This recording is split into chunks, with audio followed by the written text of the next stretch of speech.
എൻ്റെ പ്രിയമുള്ള സഹോദരങ്ങളെ, മുഅ്മിനീങ്ങളെ, നമുക്കെല്ലാവർക്കും നന്നാകണമെന്ന ആഗ്രഹമുണ്ട്. പക്ഷെ നമ്മളിൽ പലർക്കും മരണത്തെക്കുറിച്ചോ ഖബറിനെ കുറിച്ചോ നരകത്തെക്കുറിച്ചോ പരലോകത്തെക്കുറിച്ചോ ഒന്നും ചിന്തയില്ല. പലരും മരണ വീട്ടിൽ പോലും പോകാറില്ല. പലരും പോകാറില്ല. മയ്യത്ത് കാണാൻ പോലും പോകാത്തതിന്റെ കാരണം പേടി. പലർക്കും ഉസ്താദന്മാർ ഇപ്പൊ നരകം എന്തുവട ഈ ഖബറും നരകവും പരലോകവും ഇതൊക്കെ അല്ല, വേറെ വിഷയമൊന്നുമില്ലേ? വേറെ എന്തെല്ലാം വിഷയങ്ങൾ ചർച്ച ചെയ്യാനുണ്ട്. പക്ഷേ നമ്മളിൽ പലരും പടച്ചവനെ മരണത്തെക്കുറിച്ചോ ഖബറിനെ കുറിച്ചോ നരകത്തെക്കുറിച്ചോ പരലോകത്തെക്കുറിച്ചോ മീസാനിനെ കുറിച്ചോ ഇതിനെക്കുറിച്ചുള്ള ചിന്തയൊന്നും നമുക്കില്ല. എന്റെ പ്രിയപ്പെട്ട സഹോദരങ്ങളെ, അല്ലാഹുവിന്റെ പ്രവാചകൻ സല്ലല്ലാഹു അലൈഹി വസല്ലമ തങ്ങൾ പറയുകയാണ്, ഞാനും നിങ്ങളും ഇങ്ങനെ ദുനിയാവിന്റെ തുലിക്ക് മുകളിലൂടെ മതിമറന്നുകൊണ്ട് ആസ്വദിച്ചുകൊണ്ട് നമുക്ക് തോന്നുന്നത് പോലെ നാം ഇങ്ങനെ ജീവിച്ചു കൊണ്ടിരിക്കുകയാണ്. നമുക്ക് അല്ലാഹുവേ പടച്ചവനെ മരണമുണ്ട്, മരണത്തിന് ശേഷം ഒരു ജീവിതമുണ്ട്. ആ ജീവിതത്തെ കുറിച്ച് ഞാനും നിങ്ങളും ചിന്തിക്കാറില്ല. എപ്പോഴും നമ്മുടെ മുഖത്ത് വല്ലാത്ത സന്തോഷമാണ്, എപ്പോഴും നമ്മുടെ മുഖത്ത് വല്ലാത്ത ചിരിയാണ്. പല്ലുകൾ വെളിയിൽ കാണുന്ന രീതിയിൽ ഞാനും നിങ്ങളും ഇങ്ങനെ ചിരിച്ചുകൊണ്ട് ആസ്വദിച്ചുകൊണ്ട് കുടുംബത്തോടൊപ്പം ഉല്ലാസ യാത്രകൾ നടത്തിക്കൊണ്ട് സുഖിച്ചിങ്ങനെ ജീവിക്കുമ്പോ ആർക്കും മരണത്തെക്കുറിച്ച് ചിന്തയില്ല, മരിക്കേണ്ടവനാണെന്നുള്ള ഓർമ്മയില്ല. ഈ ജീവിതത്തിൽ ചെയ്തു കൂട്ടുന്നത് മുഴുവനും നാളെ പടച്ചറപ്പ് പിടിച്ചു നിർത്തിയിട്ട് ചോദിക്കുമെന്നുള്ള ഒരു ബോധമുണ്ടല്ലോ. ആ ബോധം എന്റെയോ നിങ്ങളെയോ ജീവിതത്തിലില്ല. പരിശുദ്ധമായ റജബ് മാസം കടന്നു വന്നു. ഇത് റജബ് മാസമാണ്, ഇത് അല്ലാഹുവിന്റെ മാസമാണ്. ഇത് സാധാരണ മാസം പോലെയല്ല. ഈ മാസത്തിൽ തെറ്റ് ചെയ്യുന്നതിന് വല്ലാത്ത ശിക്ഷയാണ്. ഇത് സാധാരണ മാസമല്ല. ഈ മാസത്തിൽ തെറ്റ് ചെയ്യുന്നതിന് വല്ലാത്ത ശിക്ഷയാണ്. കാരണം ഇത് അല്ലാഹുവിന്റെ മാസമാണ്. റജബുനു ശുഹ്റുല്ലാഹ് വ ശഅബാനു ശഹ്രീ. റജബ് മാസം അല്ലാഹുവിന്റെ മാസമാണ്, ശഅബാൻ മാസം എന്റെ മാസമാണ് എന്ന് അല്ലാഹുവിന്റെ പ്രവാചകൻ സല്ലല്ലാഹു അലൈഹി വസല്ലമ തങ്ങൾ പരിചയപ്പെടുത്തിയ പരിശുദ്ധമായ റമളാനിനെ സ്വീകരിക്കുന്നതിന് വേണ്ടി 2 മാസക്കാലം മുമ്പേ നീ നിന്റെ മനസ്സും നിന്റെ ശരീരവും നിന്റെ വീടും നിന്റെ പരിസരവും എല്ലാം നീ ശുദ്ധീകരിച്ച് ആ റമളാനിനെ സ്വീകരിക്കാൻ നീ ഒരുങ്ങണേ എന്ന് അല്ലാഹുവിന്റെ പ്രവാചകൻ സല്ലല്ലാഹു അലൈഹി വസല്ലമ തങ്ങൾ നമുക്ക് അവിടെ നിന്ന് പഠിപ്പിച്ചു തരുമ്പോ ഇപ്പോഴും സാധാരണ പോലെ നമുക്ക് തോന്നുന്നത് പോലെ ജീവിക്കുകയാണ്. എങ്കിൽ എൻ്റെ പ്രിയപ്പെട്ടവരെ, എന്റെയും നിങ്ങളുടെയും മുഖത്ത് വല്ലാത്ത ചിരിയാണ്, വല്ലാത്ത സന്തോഷമാണ്. അങ്ങനെ ഒരുപാട് ആസ്വദിച്ച് ചിരിച്ചുകൊണ്ട് നടക്കുന്നവര് മഹാനായ സയ്യിദുനാ അബൂബക്കർ സിദ്ദീഖ് റളിയല്ലാഹു തആല അൻഹു പടച്ചവനെ അവിടെ അധികമായി ചിരിച്ചു ആസ്വദിച്ചുകൊണ്ട് കുടുംബത്തോടൊപ്പം നടക്കുന്നവരെ കാണുമ്പോ മഹാനവറുകൾ അവിടെ പറയുമായിരുന്നു, കുല്ലും ബ്രിഇൻ സബ്ബഹും ഫീ അഹ്ലിഹി വൽ മൗതു അദിനാ മിൻ ശിറാകി നഅലിഹി. ഈ സദസ്സിലിരിക്കുന്ന എൻ്റെ പ്രിയപ്പെട്ട സഹോദരങ്ങളോട് സഹോദരിമാരോട് ഒരുപാട് ആസ്വദിച്ച് ഇങ്ങനെ സുഖിച്ചും മതിമറന്ന് നടക്കുമ്പോ ഇടയ്ക്കിടയ്ക്ക് കാലിൽ കിടക്കുന്ന ചെരുപ്പിൽ നിങ്ങളൊന്ന് നോക്കണേ. എടാ ചെറുപ്പക്കാരാ, പ്രായം ചെന്ന മുടിയെല്ലാം നരച്ചുപോയ മരണപങ്കാത്ത് കിടക്കുന്ന എൻ്റെ പ്രിയപ്പെട്ട പിതാക്കന്മാര് എന്തൊരു ചിരിയെന്നറിയുമോ? പല്ലിങ്ങനെ വെളിയിൽ കാണുന്ന രീതിയിൽ വല്ലാത്ത സന്തോഷവും വല്ലാത്ത ചിരിയുമാണ്. എങ്കിൽ പടച്ചവനെ അബൂബക്കർ സിദ്ദീഖ് റളിയല്ലാഹു തആല അൻഹു അവിടുന്ന് പറഞ്ഞു തരികയാ, ഇടയ്ക്കിടയ്ക്കിടയ്ക്കൊന്ന് കാലിൽ നോക്കണം, ആ കാലിൽ കിടക്കുന്ന ചെരുപ്പിലൊന്ന് നോക്കണം. എന്തിനാ നോക്കാൻ പറഞ്ഞത്? ആ കാലിൽ കിടക്കുന്ന ചെരുപ്പിന്റെ ബാറുണ്ടല്ലോ, നിന്റെ കാലിന്റെ തൊലിയോട് എത്ര അടുത്തു കിടക്കുന്നോ അതുപോലെ മരണം നിന്റെ കൂടെയുണ്ട്, അതുപോലെ നിന്റെ മരണം കൂടെയുണ്ടെന്ന് മഹാനായ സയ്യിദുനാ അബൂബക്കർ സിദ്ദീഖ് റളിയല്ലാഹു തആല അൻഹു പറഞ്ഞു തരുമ്പോ ഈ പരിശുദ്ധമായ റജബിന്റെ രാത്രിയിൽ ഒരുമിച്ച് കൂടി എൻ്റെ പ്രിയപ്പെട്ട സഹോദരങ്ങളോട് സഹോദരിമാരോട് എനിക്ക് പറഞ്ഞു തരാൻ ഒരേ ഒരു ഹദീസേ ഉള്ളൂ. എന്താണ് ഹദീസ് എന്നറിയുമോ? എന്താണ് പറഞ്ഞു തരാനുള്ളതെന്നറിയുമോ? എന്റെ പ്രിയപ്പെട്ട മുസ്ലിമേ, നിങ്ങൾ ഒരിക്കലും തൗബ പിന്തിപ്പിക്കാൻ പാടില്ല. ജീവിതത്തിൽ ഒരുപാട് തെറ്റുകൾ ചെയ്യുന്നവരാണ്. ജീവിതത്തിൽ ഞാനും നിങ്ങളും ഒരുപാട് പാപം ചെയ്തവരാ. ഇന്നത്തെ ദിവസം ചെയ്ത പാപങ്ങളെ കുറിച്ചൊരു കണക്കെടുക്കാൻ കഴിയുമോ? ഇന്ന് രാവിലെ മുതൽ ഈ വൈകുന്നേരം ഈ രാത്രി ഇവിടെ ഇരിക്കുന്ന സമയം വരെ കണ്ണുകൊണ്ട് കണ്ടത് പാപമാണ്, ചെവി കൊണ്ട് കേട്ടത് പാപമാണ്, നാവ് കൊണ്ട് പറഞ്ഞത് പാപമാണ്, കൈകൊണ്ട് പിടിച്ചത് പാപമാണ്, കാലുകൊണ്ട് നടന്നത് പാപത്തിലേക്കാണ്, ഹൃദയം കൊണ്ട് ചിന്തിച്ചത് പോലും പാപമാണ്. ഇന്നത്തെ ഒരു ദിവസം ചെയ്ത പാപങ്ങളുടെ കണക്ക് പോലും എനിക്കും നിങ്ങൾക്കും അറിയില്ലെങ്കിൽ പടച്ചവനെ 20, 30, 40, 50, 60 വർഷക്കാലമായി ഈ ദുനിയാവിന്റെ തൊലിക്ക് മുകളിലൂടെ ചെയ്തുകൊണ്ട് നടക്കുന്ന പാപങ്ങളെ കുറിച്ച് എന്തേ ചിന്തിക്കാത്തത്? എന്തേ ബോധമില്ലാത്തത്? എന്തേ അതിനെ കുറിച്ചൊരു പേടിയില്ലാത്തത്? ഇതിനെയെല്ലാം കുറിച്ച് പടച്ച റബ്ബ് ചോദിക്കുമെന്നുള്ള ബോധം എന്തേ നിനക്കില്ലാത്തത്? അതുകൊണ്ട് എന്റെ പ്രിയപ്പെട്ടവരോട് പറയുകയാ, അല്ലാഹുവിന്റെ റസൂൽ അവിടെന്ന് പറയാറുള്ള കാരണം എന്തെന്നറിയുമോ? നിങ്ങളെ തൗബയെ പിന്തിപ്പിക്കാൻ പാടില്ല. കാരണം എന്തെന്നറിയുമോ? മരണം എപ്പോഴാ വരുന്നതെന്നറിയില്ല. മരണം എപ്പോഴാണ്, മരണം നമ്മളെ തേടി വരുന്നത് എപ്പോഴാണെന്ന് നമുക്കറിയില്ല. അതുകൊണ്ട് പടച്ചവനെ, ആ മരണം കടന്നു വരുന്നതിന് മുമ്പ് നിങ്ങൾ തൗബ ചെയ്യണേ എന്ന് നബി മുഹമ്മദ് മുസ്തഫ സല്ലല്ലാഹു അലൈഹി വസല്ലമ തങ്ങൾ അവിടെന്ന് പറഞ്ഞു തരുമ്പോ ഈ സദസ്സിലിരിക്കുന്നവരോട് എനിക്ക് പറയാറുള്ളത്, ഇന്നിവിടെ നിന്ന് പിരിയുന്നതിന് മുമ്പ് ജീവിതത്തിൽ ചെയ്തു കൂട്ടിയ പാപങ്ങൾ മുഴുവനും പടച്ച റബ്ബിന്റെ മുന്നിൽ ഏറ്റുപറഞ്ഞ് കരയാൻ കഴിയണേ. അല്ലാഹുവിന്റെ പടച്ച റബ്ബിന്റെ പരലോകത്തെ കുറിച്ച് പേടിച്ചിട്ട് ഇവിടെ ഇരുന്നു കൊണ്ട് ജീവിതത്തിൽ ചെയ്തത് മുഴുവനും അള്ളാഹുവിന്റെ മുന്നിൽ ഏറ്റുപറഞ്ഞ് കരയാതെ ഒരു മനുഷ്യനും ഇവിടെ നിന്ന് പിരിയരുത്. എല്ലാതെ ചിരിച്ച് കളിച്ചു ആസ്വദിച്ചു കൊണ്ട് നടക്കുന്നവര് മഹാനായ നബി മുഹമ്മദ് മുസ്തഫ സല്ലല്ലാഹു അലൈഹി വസല്ലമ തങ്ങള് അള്ളാഹുവിന്റെ പ്രവാചകൻ അവിടെന്ന് പടച്ചവനെ ജിബ്രീൽ എന്ന് പറയുന്ന മലക്കിനോട് ചോദിക്കുകയാ.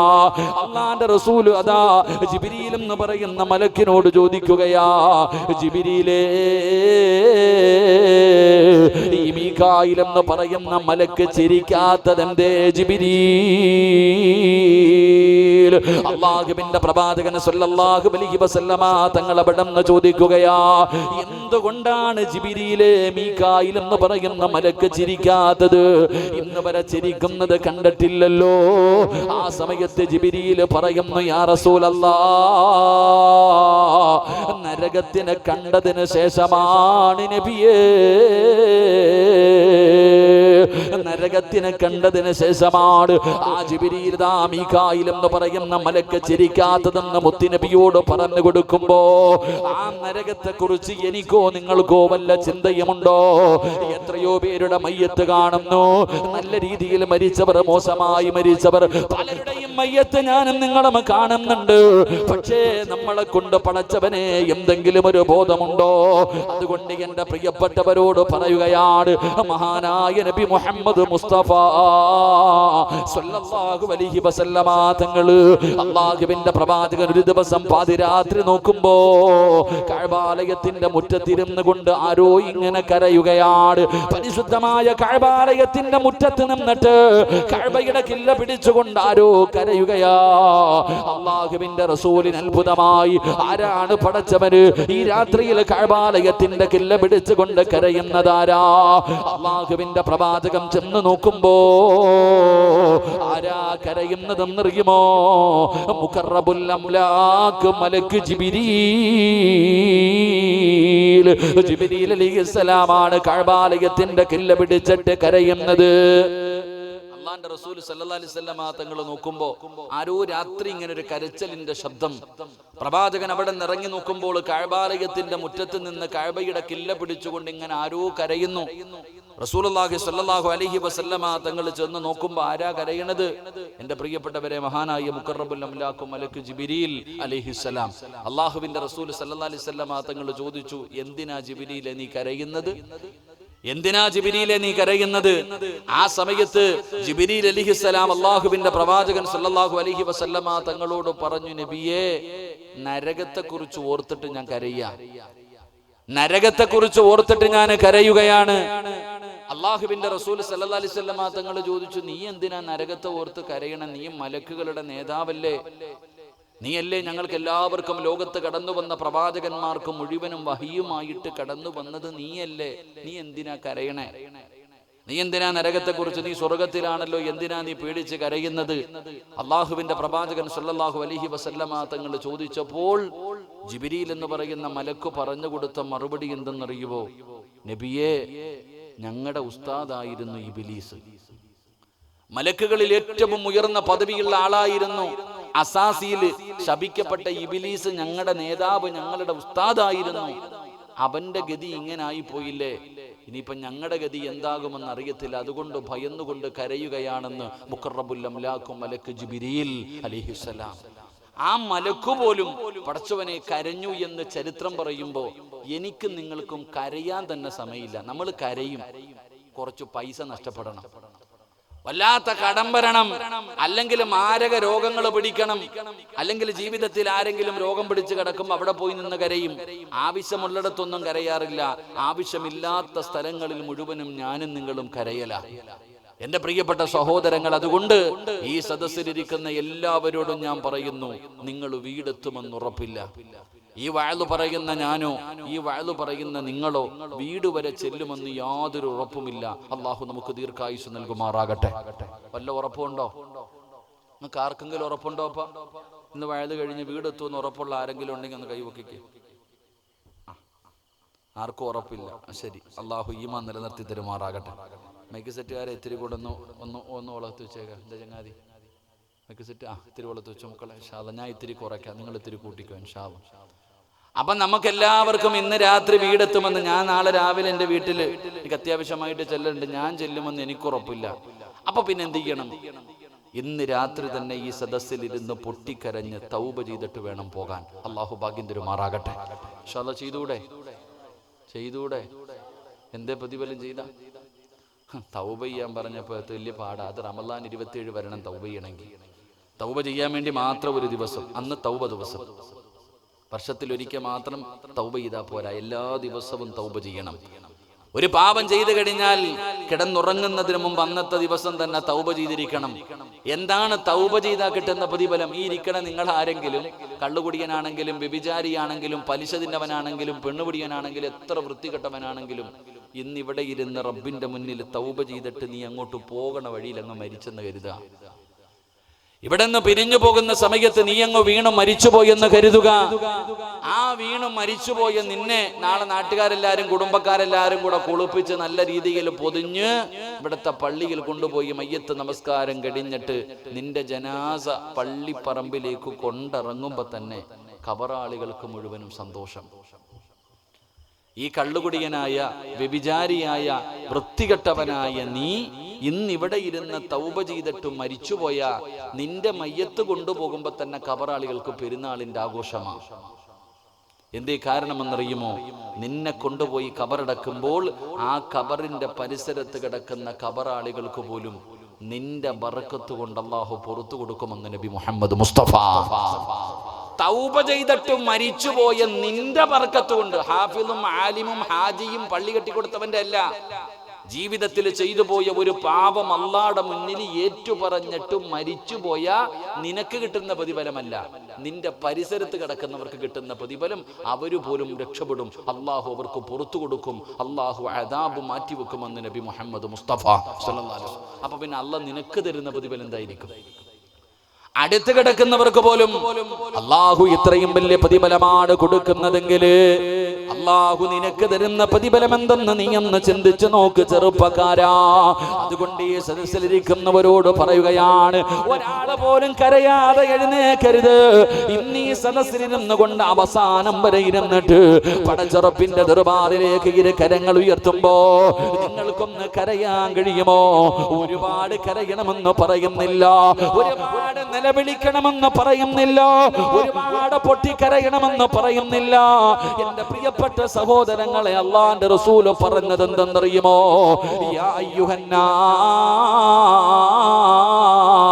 അല്ലയോ ജനങ്ങളെ, തുബുക്കൂ, നിങ്ങൾ കരയണേ. അല്ലാഹുവിന്റെ റസൂൽ പറയുന്ന ജനങ്ങളെ നിങ്ങൾ കരയണേ. എന്റെ പ്രിയപ്പെട്ട പെങ്ങളെ നീ കരയണേ. എപ്പോഴാണ് കരയേണ്ടത്? സീരിയൽ കണ്ടിട്ടല്ല, ഏതെങ്കിലും ഒരു സിനിമ കണ്ടിട്ടല്ല, അല്ലെങ്കിൽ കുടുംബത്തിൽ ആരെങ്കിലും മരിക്കുമ്പോഴല്ല, അല്ലെങ്കിൽ കുടുംബത്തിൽ ആർക്കെങ്കിലും ക്യാൻസർ വരുമ്പോഴല്ല, പടച്ചവനെ ജീവിതത്തിൽ പ്രയാസങ്ങൾ കടന്നു വരുന്ന സമയത്തല്ല. എപ്പോഴാണ് കരയേണ്ടതെന്നറിയുമോ? അല്ലാഹുവിന്റെ റസൂല് പറയുന്ന പെണ്ണ് ദുആ ചെയ്യുന്ന സമയത്ത് കരയണേ പെങ്ങള്. എന്റെ പ്രിയപ്പെട്ട ഉപ്പ, അല്ലാഹുവിന്റെ പ്രവാചകൻ പറയുന്നു നീ ദുആ ചെയ്യുന്ന സമയത്ത് കരയണേ. അതെല്ലാവർക്കും പറ്റുന്ന ഒരു കാര്യമല്ല. ദുആ ചെയ്യുന്ന സമയത്ത് കരയാൻ എല്ലാവർക്കും കഴിയണമെന്നില്ല. നമ്മളെ കുറിച്ച് പടച്ചറപ്പിനറിയാം, നമ്മളെ കുറിച്ച് അല്ലാഹുവിന്റെ റസൂലിനറിയാം. കാരണം പാപങ്ങൾ ചെയ്ത് ചെയ്ത് ചെയ്ത് ഹൃദയം കരിമ്പല്ല് പോലെ കരിങ്കല്ല് പോലെ ആയവരുണ്ട്. അവർക്ക് കരയാൻ കഴിയില്ല. അതുകൊണ്ടാണ് അല്ലാഹുവിന്റെ പ്രവാചകൻ പറഞ്ഞു, സ്വഹാബ ഒന്ന് അഭിനയിക്ക് സഹാബ. പെങ്ങള് ദുആ ചെയ്യുന്ന സമയത്ത് നിനക്ക് കരയാൻ കഴിയുന്നില്ലെങ്കിൽ ഒന്ന് കരയുന്നവനെ പോലെ അഭിനയിക്കാൻ നിനക്കറിയുമല്ലോ. അതിന് പറഞ്ഞു തരേണ്ട കാര്യമില്ലല്ലോ. അഭിനയിക്കാൻ അറിയാത്ത ഒരു മനുഷ്യനുമില്ലല്ലോ. അതുകൊണ്ട് അല്ലാഹുവിന്റെ റസൂല് പറയുന്നു, ഫഇല്ലമ തബ്കൂ ഫതബാകൂ. നിങ്ങൾക്ക് കരച്ചിൽ വരുന്നില്ലെങ്കിൽ നിങ്ങൾ കരയുന്നവരെ പോലെ അഭിനയിക്കണേ. അതിനും നിനക്കും മനസ്സില്ലെങ്കിൽ ഒരുപാട് കരയേണ്ടി വരും ചെറുപ്പക്കാരാ. ഒരുപാട് കരയേണ്ടി വരികയാണ്. അല്ലാഹുവിന്റെ റസൂൽ പറയുകയാ, ഫഇന്ന അഹ്ലന്നാരി യബ്കൂ. നരകവാസികൾ വല്ലാതെ കരയുകയാ. നരകവാസികൾ വല്ലാതെ കരയുകയാ. നരകവാസികൾ കരഞ്ഞ് കരഞ്ഞ് കരഞ്ഞവരുടെ കണ്ണുനീര് പറ്റിയാൽ, നരകവാസികൾ കരഞ്ഞ് കരഞ്ഞ് അവരുടെ കണ്ണുനീര് പറ്റിയാൽ പടച്ചവനെ പിന്നെ കണ്ണിലൂടെ ഇങ്ങനെ ഒലിക്കുകയാണ്. സുമ്മയസീലുദിമാ, കണ്ണിലൂടെ രക്തമിങ്ങനെ ഒഴുകുകയാണ്. കണ്ണിലൂടെ രക്തമിങ്ങനെ ഒഴുകുകയാണ്. അല്ലാഹുവിന്റെ റസൂല് പറഞ്ഞതെന്നറിയുമോ? നരകവാസികളുടെ കണ്ണീരിന്റെ മുകളിലൂടെ കപ്പലോടിക്കാൻ കഴിയുമെന്ന് മഹത്തുക്കൾ നമുക്ക് പറഞ്ഞു തരുമ്പോ, എന്റെ പ്രിയപ്പെട്ട പെങ്ങള് കരയാൻ കഴിയണം പൊന്നുമോള്. ഈ സദസ്സിലിരുന്ന് കൊണ്ട് ഒരു തുള്ളി കണ്ണുനീര് നിന്റെ കണ്ണിൽ നിന്ന് താഴെ വീണോ, അല്ലാഹുവേ നീ രക്ഷപ്പെട്ടുമ്മാ, നീ രക്ഷപ്പെട്ടു ചെറുപ്പക്കാരാ. അതുകൊണ്ട് ഇന്ന് ഈ സദസ്സിലിരുന്ന് കൊണ്ട് കരയാ തീരുമാനിക്ക്.